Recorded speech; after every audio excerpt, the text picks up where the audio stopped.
Assalamu alaikum everyone. I hope all of you people are doing good. I welcome all of you again to the YouTube channel of KS Wala. And today our topic will be per capita income. क्या होता है per capita income? It's the most important component or we can say most important concept.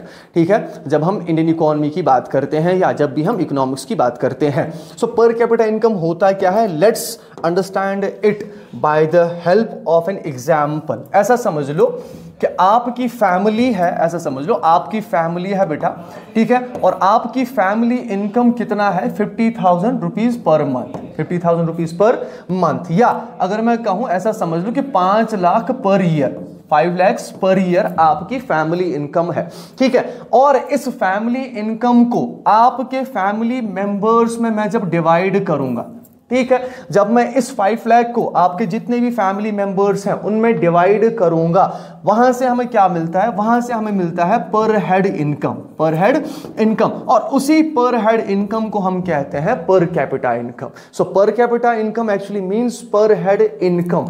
अब ऐसे समझ लो कि 5 lakh rupees आपकी family में 10 members हैं, तो ये 5 लाख रुपीस मुझे 10 मेंबर्स में क्या करने हैं? डिवाइड करने हैं. तो पर हेड कितना बनेगा? ये 50,000 पर ईयर, 50,000 पर ईयर. तो ये आपका क्या बन जाता है? Per head income of the family, per head income of the family. अब ऐसे ही एग्जांपल लो कंट्री की. जब हम कंट्री की बात करते हैं तो हमारा जो भी नेशनल इनकम बनता है, ठीक है, जो भी हमारी नेशनल इनकम है, उस नेशनल इनकम को मैं जब डिवाइड करता हूं among the population of a country, तो वहां से क्या मिलता है मुझे? वहां से मुझे पर हेड इनकम मिलता है, या जिसे आप पर कैपिटा इनकम कहते हो. सो पर कैपिटा इनकम कैसे निकाला जाता है?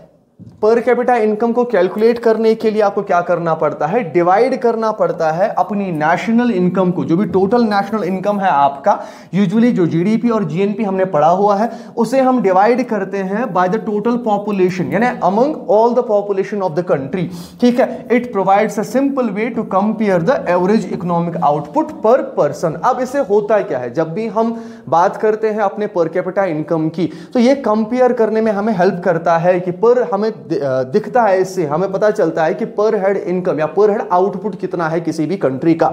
सो that's why per capita income is equal to gross national income divided by population, या जैसे हम कहते हैं जीएनआई डिवाइडेड बाय पॉपुलेशन, या आप कह सकते हो जीडीपी डिवाइडेड बाय पॉपुलेशन, ठीक है.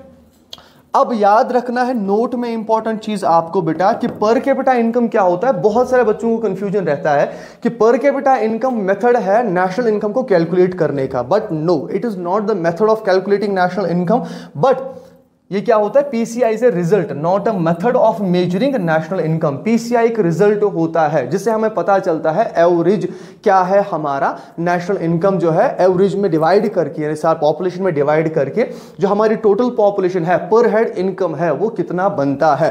दैट्स व्हाई नोट में मैंने लिख के रखा है per capita income is not used to measure the national income. ये आपको बहुत मोर इंपॉर्टेंटली याद रखना है, बिकॉज एसएसबी ये पूछ सकता है कहां पे कि पर कैपिटा इनकम में कौन कौन से मेथड, नेशनल इनकम को कैलकुलेट करने के लिए कौन कौन से मेथड्स यूज किए जाते हैं. So this is not the method, it is a result actually. ये आपको याद रखना है, ये एक रिजल्ट होता है जिससे हमें पता चलता है एवरेज इकोनॉमिक आउटपुट क्या है हमारी कंट्री का. अब कैसे कैलकुलेट किया जाता है इसको, तो याद रखना है आपको बेटा स्टेप्स टू कैलकुलेट में क्या क्या याद रखना है आपको कि एस्टिमेट जीएनआई. पहले आपको या तो जीएनआई निकालना होगा, यानी ग्रॉस नेशनल इनकम निकालना होगा, या जीडीपी निकालना होगा, ठीक है, बेस्ड ऑन प्रोडक्शन, इनकम और एक्सपेंडिचर मेथड. जो हमने 3 मेथड्स कल पढ़े, हमने पढ़ा था कल प्रोडक्ट मेथड पढ़ा हमने, उसके साथ हमने इनकम मेथड पढ़ा, उसके साथ साथ एक्सपेंडिचर मेथड पढ़ा हमने.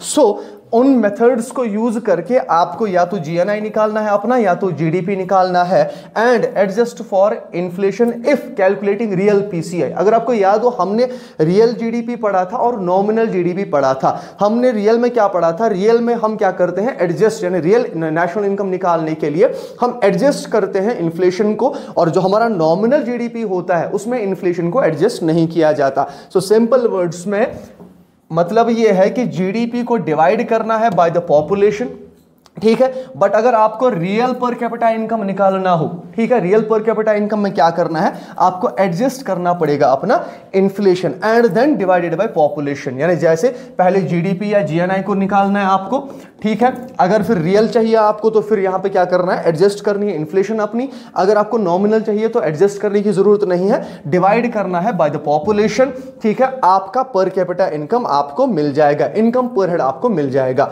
अब इसके यूजेस क्या क्या है, कहां कहां पे पर कैपिटा इनकम हम यूज कर सकते हैं और कहां कहां पे इसके यूज केस बनता है हमारा। Comparing standards of living between countries, एक कंट्री ऐसे समझ लो चाइना और इंडिया की एग्जांपल ले लो यहां पे, ठीक है। अगर हम कहें कि इंडिया का पर capita income for example 10,000 rupees है पर मंथ, ठीक है, और चाइना का पर कैपिटा इनकम है, ठीक है, 1 लाख रुपीज पर मंथ या 100,000 रुपीज पर मंथ, ठीक है।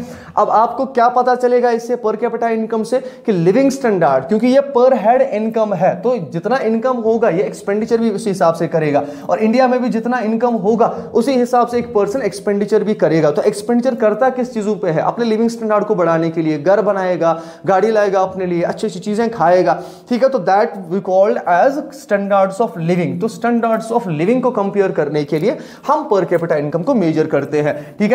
जैसे लो इनकम कंट्री कौन सी है, मिडिल इनकम कंट्री कौन सी है, हाई इनकम कंट्री कौन सी है। दूसरा, tracking economic progress over time, कि कितना इकोनॉमिक प्रोग्रेस हुआ है किसी भी कंट्री में। फॉर एग्जांपल अगर हम जैसे 2024 की बात करें कि 2024 में दोनों इन्हीं दो कंट्रीज की एग्जांपल ले लो कि 2024 में जो है हमारा जो नेशनल पर कैपिटा इनकम था दैट वाज पर 5,000 पर मंथ, बट चाइना का उस टाइम पे 10,000 पर मंथ था फॉर एग्जांपल, ठीक है। तो हमें कंपैरिजन में क्या पता चलता है कि इंडिया का पर कैपिटा इनकम भी राइज हुआ है और हमारे चाइना का भी क्या हुआ है, पर कैपिटा इनकम राइज हुआ है। इट मींस कि हमें इकोनॉमिक प्रोग्रेस का पता चलता है। Now what are the advantage, ठीक है। एडवांटेज क्या है इसके, simple and easy to understand, simple से समझ में आ जाता है। डिवाइड करो, ऐसा समझो 10 रुपए है आपके पास और आपके 4 दोस्त बैठे एक आपके पास, ठीक है, एक कंपनी में बैठे हो आप लोग, और वो 10 रुपए आप डिवाइड कर रहे हो अमंग द 4, तो 2.5 हर किसी को मिलेगा। उसी 2.5 को मैं कहता हूं पर कैपिटा इनकम। तो इजी में वे में समझ में आ जाता है। Use for broad comparison between nations, तो नेशंस के बीच में जब मुझे कंपैरिजन करना हो कि कौन सी नेशन लिविंग स्टैंडर्ड इंक्रीज कर रही है, बेस्ट दे रही है अपनी कंट्री में अपनी पॉपुलेशन को, तो उसको पता करने के लिए, and indicate general economic health, ये जनरल इकोनॉमिक हेल्थ का भी हमें इंडिकेशन देता है कि आपकी कंट्री की इकोनॉमिक हेल्थ क्या है। क्यों? क्योंकि पर कैपिटा इनकम जितना ज्यादा होगा इट मींस इक्वल डिस्ट्रीब्यूशन हो रहा है, डिस्ट्रीब्यूशन ऑफ इनकम हो रहा है अच्छे से, सर्कुलर फ्लो अच्छे से हो रहा है इकोनॉमी मनी का या गुड्स एंड सर्विसेज का, तो वो आपको इकोनॉमिक हेल्थ के बारे में भी ये आपको बता देता है। उसके साथ साथ लिमिटेशंस क्या है इसके, कहां कहां पे लिमिटेशंस आती हैं इसकी। पहली चीज, does not show income distribution, ये इनकम डिस्ट्रीब्यूशन हमें दिखाता ही नहीं कि इनकम डिस्ट्रीब्यूशन कैसे हुआ है, इक्वल हुआ है, अनइक्वल हुआ है, मे मास्क इनइक्वालिटी। क्यों? क्योंकि पर कैपिटा इनकम का मतलब क्या है, जीडीपी में अगर जब हम ग्रोथ पढ़ेंगे तो वहां पे मैं आपको बोलूंगा कि ग्रोथ जो है ना, इकोनॉमी अगर ग्रो हो रही है ना, इट डजंट मीन कि पैसा जो है वो बन रहा है, प्रोडक्शन जो हो रहा है और जो पैसा प्रोडक्शन से आ रहा है या जो पैसा डिस्ट्रीब्यूट हो रहा है वो इक्वली डिस्ट्रीब्यूट हो रहा है। क्यों? क्योंकि हो सकता है कि आपके पास बड़े बड़े 2-3 प्लेयर्स ही हो जो इकोनॉमी को ग्रो कर सकते हैं। जैसे हमारी कंट्री में बड़े बड़े प्लेयर्स हैं, ठीक है, जिनके पास बहुत, जो रिचर फैमिलीज हैं उनके पास बहुत पैसा पड़ा हुआ है, तो हम उनका पैसा भी अपनी जीडीपी में कैलकुलेट करते हैं ना, और उस पैसे को हम डिवाइड भी करते हैं इन पर कैपिटा इनकम।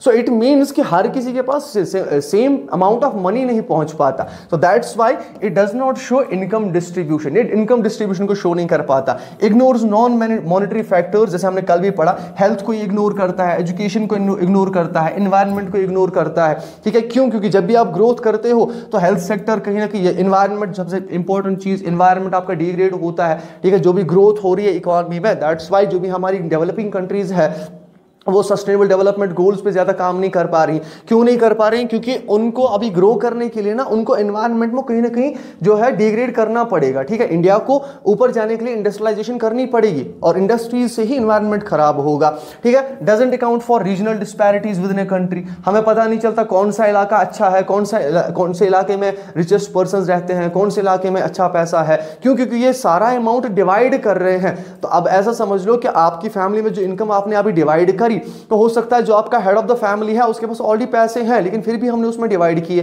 तो हमें कोई इंडिकेशन तो मिली नहीं कि 50,000 जो हमने डिवाइड किए उसमें डिस्पैरिटी कैसे क्रिएट हुई, वो हमें पता नहीं चलता। May be skewed by extreme high और लो इनकम्स, तो एक्सट्रीमली हाई इनकम्स और लो इनकम्स की वजह से प्रॉब्लम हो सकती है इसमें, ठीक है, दीज आर द लिमिटेशंस जो आपको याद रखनी है। सो पर कैपिटा इनकम आपको सिर्फ इतना याद रखना है बेटा कि पर कैपिटा इनकम का मतलब होता है पर हेड इनकम, यानी जो भी आपका नेशनल इनकम है उसे डिवाइड करेंगे among the population of the country, आपको पर कैपिटा इनकम मिल जाएगा। But the most important concept in this we can say in this topic is that it is not the method of calculating national income, it is actually the result of measuring the national income. ठीक है, मिलते हैं कल next topic के साथ, तब तक के लिए अपना ख्याल रखिएगा, अपने घर वालों का ख्याल रखिएगा। अल्लाह हाफिज।